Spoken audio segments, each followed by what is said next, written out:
so pleased to have with us on the show today Rod Dreher, author of the book, The Benedict Option. He's joining us today. Rod, we are so happy that you're with us. It's a great pleasure to be here, Rachel, especially after all these years of being in touch with you by phone, but never face-to-face, so to speak. Yes, it's so exciting. I'm so thrilled you had time because I know you're a busy man. Tell us a little bit about this book and the research that went into it.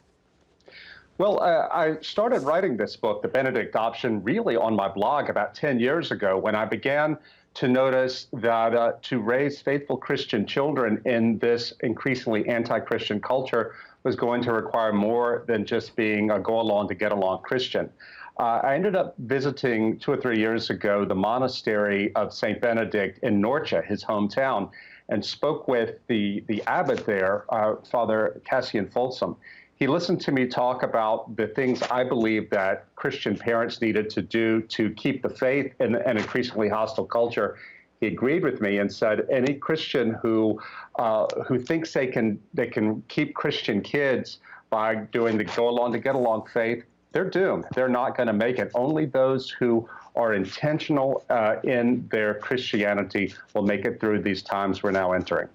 So it is really an interesting read. I mean, you talk to a lot of different people who are going about this concept of community in different ways.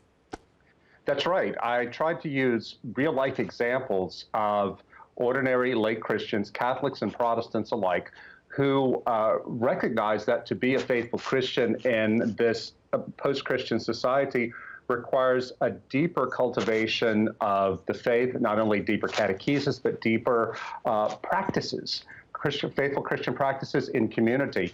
One of the best communities I highlighted, I think, is a Catholic community in a seaside city in Italy called San Benedetto del Tronto. There's nothing out of the ordinary about them. They're just ordinary, faithful Catholics who worship in their parish, but they came together to form a group to pray together, to educate their kids together, and to celebrate together and being Catholic together. Here's the thing. They see themselves as separate from the world, but they're not an enclave with their backs turned to the world. They're faithfully Catholic, but they're not angry about it. It's a tremendously attractive way to live. Why do you think this concept of cultivating community is so important? Like, why can't somebody just be a really good, faithful Catholic follower of Jesus and do it within just their family unit? Yeah, because we need each other. You have to do it in the family unit, but you also need the strength of the community around you to hold you to account, to inspire you, and to practice the virtues of love in community. When I went to Norcia and spent time with the Benedictines there, I asked them about that, about what it means to live together. They said that in living together and learning how to love Christ through loving each other, they get their hard edges sanded off. It's not an easy thing. It's not a romantic thing, but it is a vital thing for Christians. I love that concept of, we're all rocks in this tumbler, and when we hit up against each other, it helps us to be more like a polished stone. But it is not easy. People are messy, and I wonder, is that why not everybody's sort of like flocking to join these groups? Yeah, I think that could be it too, but I think it's also the case that here in America, a lot of us, both Catholics and Protestants, still believe that we can turn this thing around if maybe we're a little more winsome or make better arguments. That's just not going to happen. We live in what Pope Benedict called a dictatorship of relativism. Believe it or not, Rachel, I have found this book, which is in 10 languages now, has had a very enthusiastic response in Europe, especially among young Catholics. That was so mystifying to me at first, but finally they explained it to me.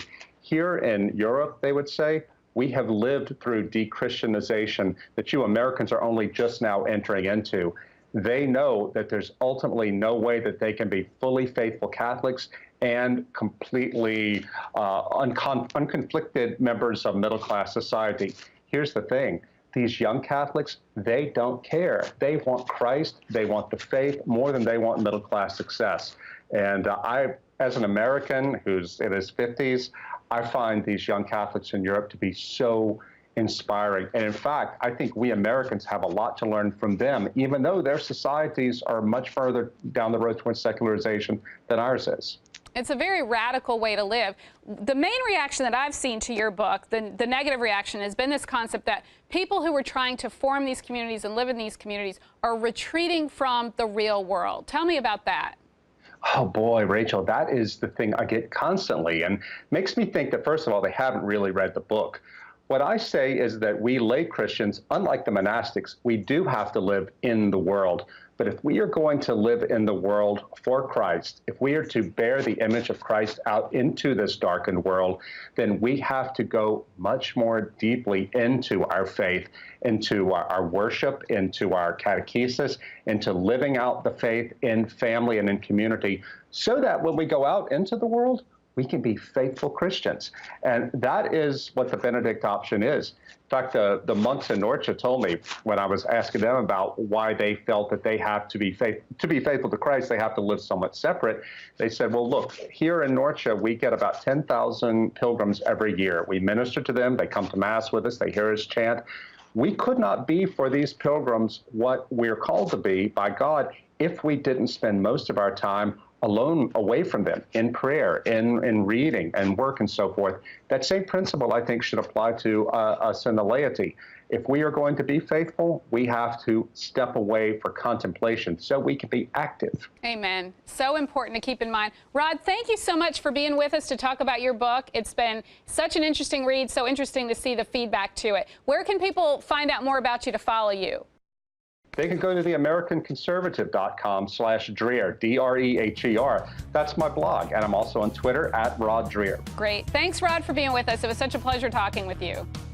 Thanks, Rachel. God bless you.